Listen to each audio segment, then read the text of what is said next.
ओम श्री परमात्मा नमः। मैं सीनियर प्रोफेसर हरिहृदय अवस्थी अपने परम पूज्य गुरुजी वेदमूर्ति तपोनिष्ठ गीता उपनिषद पुराण और धर्मशास्त्र के विशेषज्ञ प्रातः स्मरणीय प्रोफेसर पंडित भगवत शरण शुक्ल जी के साथ में आप सभी का Awasthi Ayurveda anatomy yoga and spirituality channel पर हार्दिक स्वागत करता हूँ। गुरुजी हम लोग को सांख्य कार्य का सरल शब्दों में सिखा रहे हैं। आज 39वीं कारिका है जिसमें स्थूल शरीर और सूक्ष्म शरीर की चर्चा है। तो उस ज्ञान की प्राप्ति के लिए चलते हैं गुरु जी के समीप। नमोस्तनंताय सहस्रमूर्तये सहस्रपादाक्षिशिरोरुबाहवे सहस्रनाम्ने पुरुषाय शाश्वते सहस्रकोटियुगधारिणे नमः।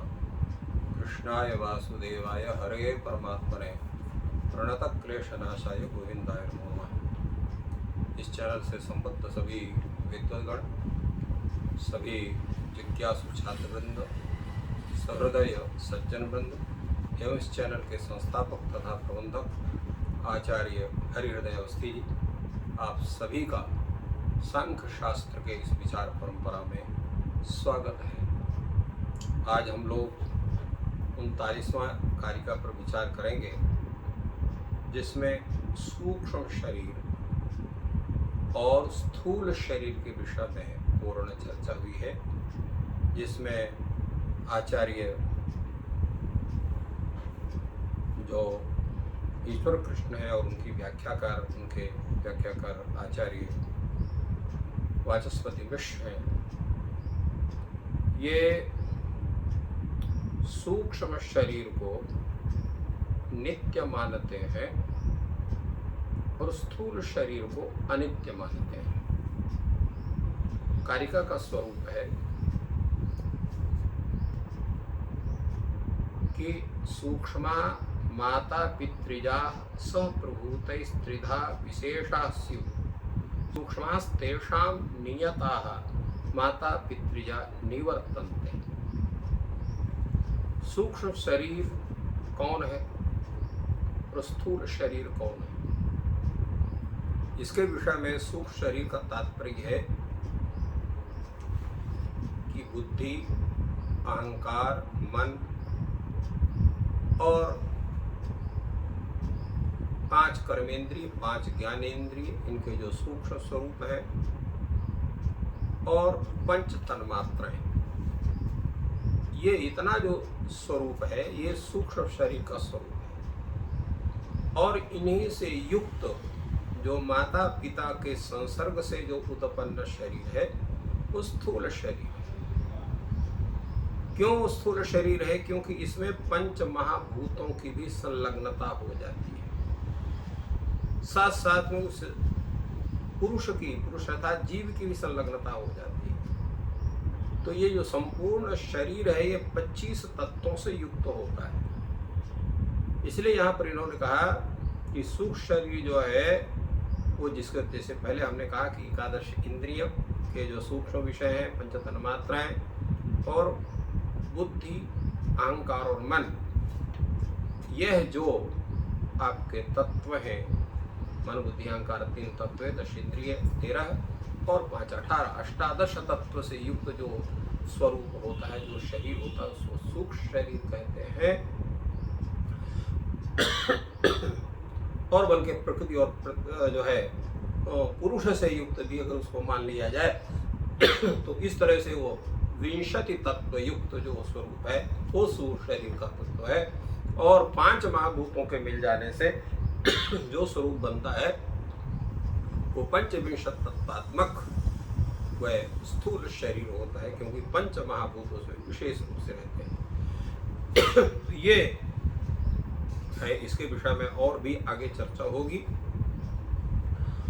परंतु उसमें यह है कि इन जो शरीर हैं जो बताए गए, इनके सूक्ष्म तेषां नियता, जो सूक्ष्म शरीर होता है वह नियत होता है अर्थात नित्य रहता है, और जो माता पितृ से उत्पन्न जो शरीर था वो निवृत्त होता है अर्थात वह अनित्य होता है, क्योंकि उसका त्याग करना पड़ता है। इसकी पूरी व्याख्या आचार्य वाचस्पति मिश्र कर रहे हैं। सूक्ष्म इति त्रिधा विशेषाशु, इसमें 3 विशेष होते हैं, अर्थात 3 शरीर होते हैं, 3 प्रकार होते हैं उसके।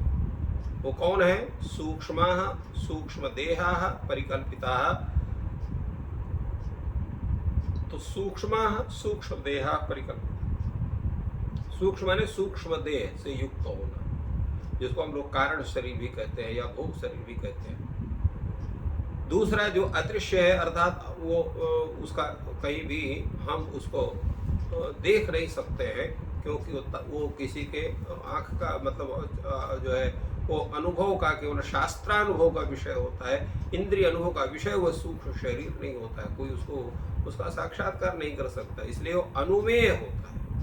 अनुमेय, अदृश्य होने से अनुमेय होता है।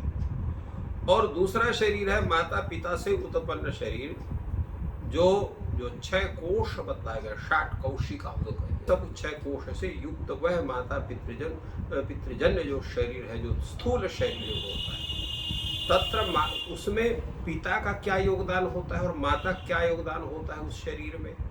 तो तत्र मातृता लोभ लोहित मांसानि, माता के द्वारा उस शरीर को लोम प्राप्त होते हैं, रक्त प्राप्त होता है और मांस प्राप्त होता है। इतनी चीज वो उस व्यक्ति को या जीव विशेष को वो माता के द्वारा प्राप्त होता है। और पिता के द्वारा क्या प्राप्त है? पितृतस्तु स्नायुव्यस्थि मज्जाना, स्नायु प्राप्त होती है, स्थियां प्राप्त होती है और मज्जा प्राप्त होती है। तो ये 6 कोश बन गए, लोम लोहित मांस और स्नायु, अस्थि और मज्जा, ये 6 कोश उस शरीर में बनते हैं, जिनको तत्त रूप में कहा जाता। तो ये 3 कोश इस या 3 जो अंश हैं वो माता से प्राप्त होते हैं, लोम लोहित मांस, और पिता से ये 3 प्राप्त होते हैं, स्नायु, अस्थि और मज्जा। इस तरह से 6 कोश बनते हैं। प्रकृष्टानि महांति भूतानि प्रभूतानि तैः सह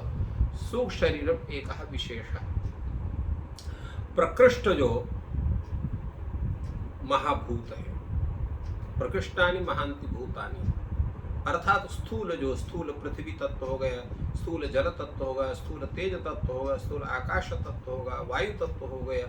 तो पृथ्वी जल तेज वायु आकाश के जो स्थूल इनके शरीर है वो सब प्रभूत रूप में इनके साथ विद्यमान होते हैं। और सूक्ष्म शरीर में एक विशेषता होती है। सूक्ष्म शरीर में, सूक्ष्म शरीर में विशेषता क्या होती है कि माता पिता से उत्पन्न जो स्थूल शरीर है वो क्या होता है कि सूक्ष्म शरीर वो पहला शरीर माना जाता है, और इसमें माता पिता से उत्पन्न जो स्थूल शरीर हो दूसरा माना जाता है, और पंच महाभूतों की जो युक्तता बन जाती है उसके कारण वो तीसरा स्वरूप माना। इसलिए 3 त्रिभय प्रभूत त्रिधा विशेषासु, ये 3 प्रकार की विशेषताएं होते हैं। तो इस तरह से सूक्ष्म शरीर एक हुआ, माता पितृजन्य द्वितीय हुआ, और महाभूतों से युक्त होने के कारण वो तृतीय हुआ। महाभूत सर्गे घटादि नाम निवेशा, और उन्हीं महाभूतों की कोटि में घट इत्यादि का भी समावेश इसमें माना जाता है। अब यहाँ पर कुछ चीजें ऐसी है जिसका स्पष्ट नहीं हुआ। ठीक है, लोम बन गया, लोहित अर्थात रक्त हो गया, मांस हो गया, ये माता के शरीर से हुआ। तो जो त्वचा है जो शरीर में होती है उसका ज्ञान कहाँ से होगा, वो किसके द्वारा प्राप्त होता है? क्योंकि शरीर की त्वचा है, किसी की त्वचा गौर वर्ण की होती है, किसी त्वचा जो है वो कृष्ण वर्ण की होती है, किसी की श्याम वर्ण की होती है, किसी का जो है वो श्वेत श्याम स्वरूप होता है। तो ये जो शरीर की त्वचा का शरीर कहाँ से प्राप्त होता है? तो इसमें आचार्य कहते हैं कि ये भी जो चर्म है, ये जो लोम शब्द है, तो लोम शब्द ये त्वचा का भी बोधक है, अर्थात उसका भी ज्ञापक है। तो यह जो षाट्कौशिक शरीर है जिसमें 3 पिता से 3 माता से प्राप्त हुए हैं, इसमें अस्थि स्नायु मज्जा पिता से, और त्वचा लोम मांस रुधिर, यहाँ पर त्वक शब्द का भी कहीं कहीं प्रयोग मिलता है। तो इसलिए त्वक और लोम शब्द जो है, अगर त्वक है तो लोमादि का भी वो ग्राहक है, और त्वच शब्द है तो वो त्वचा का बोधक है। वस्तुतः लोम बिना त्वचा के नहीं रह सकते, इसलिए लोम शब्द जो है त्वच युक्त लोम का वाचक है, ऐसा मानना उचित होगा। तो इस तरह से इसकी व्याख्या होती है।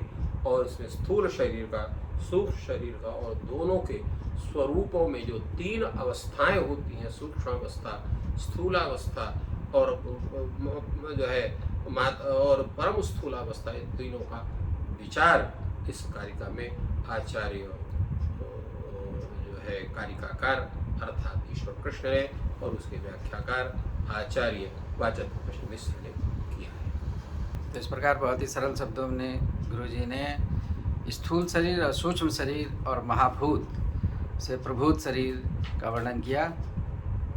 ईश्वर आपकी सहायता करें। आज का दिन शुभ हो। धन्यवाद।